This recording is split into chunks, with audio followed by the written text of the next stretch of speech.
Eleksi. Eleksi adalah pemilihan umum secara resmi untuk menentukan siapa penguasanya secara sah. Di Indonesia, pemilihan kekuasaan ini dilakukan 5 tahun sekali. Namun, menurut Mahkamah Konstitusi pada tahun 2029 mendatang, akan ada perbedaan peraturan pemilihan pemilu nasional dan pemilu daerah. Mayoritas presiden-presiden di Indonesia naik dengan cara eleksi. Pemakzulan. Pemakzulan adalah proses resmi menurut konstitusi atau hukum untuk memberhentikan pejabat tinggi negara dari jabatannya. Biasanya karena dianggap melakukan pelanggaran berat, penyalahgunaan jabatan, atau tidak lagi memenuhi syarat untuk memegang jabatan. Alurnya, ada anggota DPR yang menyatakan bahwa ada tindakan presiden atau wapres yang melanggar. Pembahasan terkait pemakzulan harus dihadiri oleh 2/3 anggota DPR dan disetujui oleh 2/3 anggota yang hadir. Kemudian, Mahkamah Konstitusi wajib memeriksa, mengadili, dan memutus paling lama 90 hari terkait kesepakatan DPR tersebut. Lalu, MPR wajib memutuskan dan harus dihadiri oleh 3/4 anggota MPR dan disetujui oleh 2/3 anggota yang hadir. Menurut Undang-Undang Pasal 8 Ayat 1 Undang-Undang 1945, Presiden akan digantikan oleh Wakil Presiden apabila Presiden dimakzulkan. Di luar negeri, contoh kasusnya adalah Andrew Johnson di Amerika pada tahun 1868 karena mencoba mencopot Menteri Perang, yaitu Edwin Stanton secara sepihak. Contoh kasus lainnya adalah Bill Clinton di tahun 1998 karena berbohong di bawah sumpah terkait skandal hubungan dengan Monica Lewinsky. Contoh kasus lainnya adalah Donald Trump sebanyak 2 kali. Yang pertama karena perang dengan Ukraina di tahun 2019 dan yang kedua karena penyerbuan Kapitol di tahun 2021.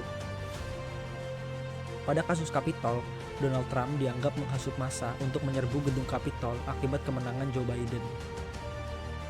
Meski ketiga presiden Amerika ini hampir pernah dimakzulkan oleh House atau DPR, pemakzulan selalu gagal di Senat atau perwakilan wilayah Amerika. Oleh sebab itu, belum ada presiden Amerika yang dimakzulkan.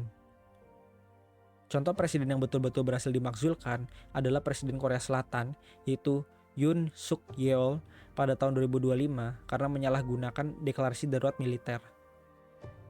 Jadi, presiden ini saat itu kalah secara politik dengan oposisi. Jadi, dia langsung memakai darurat militer yang hanya bertahan beberapa jam saja. Kemudian dia cabut lagi. Kalau sistem parlementer, parlemen akan mengeluarkan mosi tidak percaya kepada Perdana Menteri terlebih dahulu. Contoh Perdana Menteri yang diberi mosi tidak percaya adalah James Callaghan di Inggris pada tahun 1979 karena gagal menangani krisis. Usurpasi. Usurpasi adalah perebutan kekuasaan oleh orang yang tidak punya hak sah atas kekuasaan itu.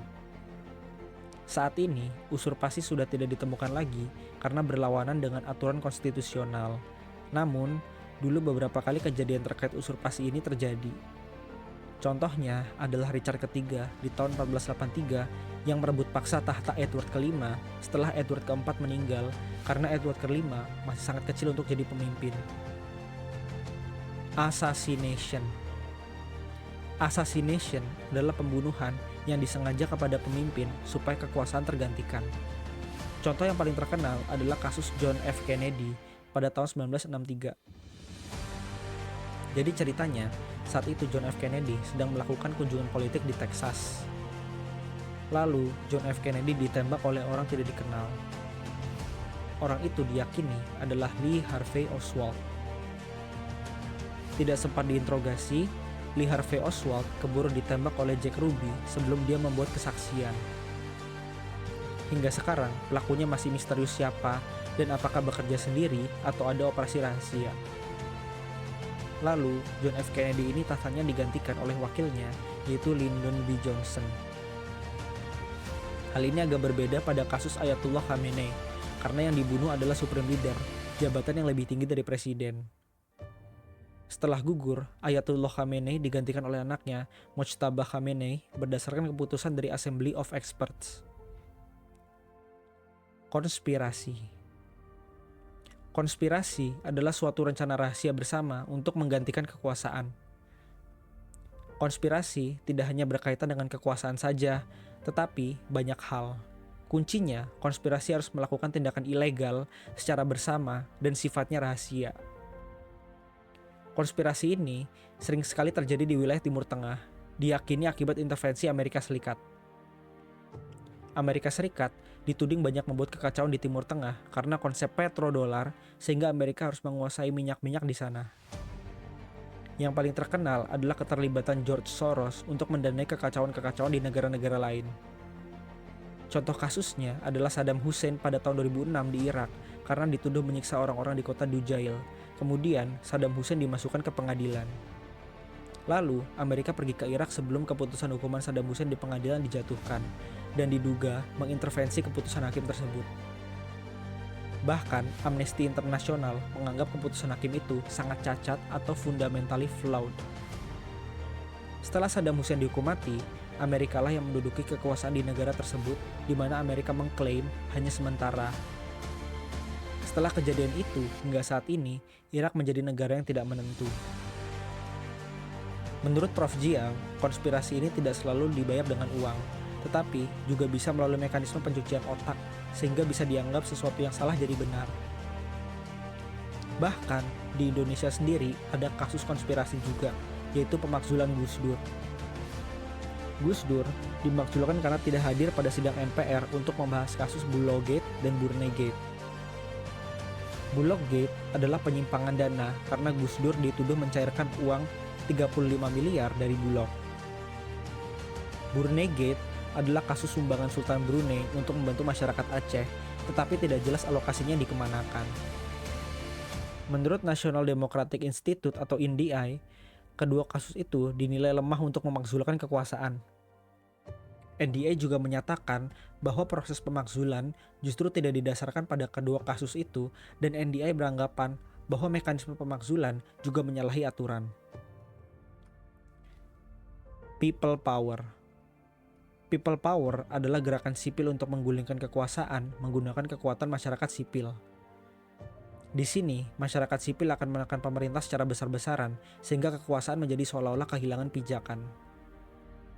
Dalam kasus yang lebih ekstrim, masyarakat dapat serentak mogok kerja sehingga roda perekonomian lumpuh total.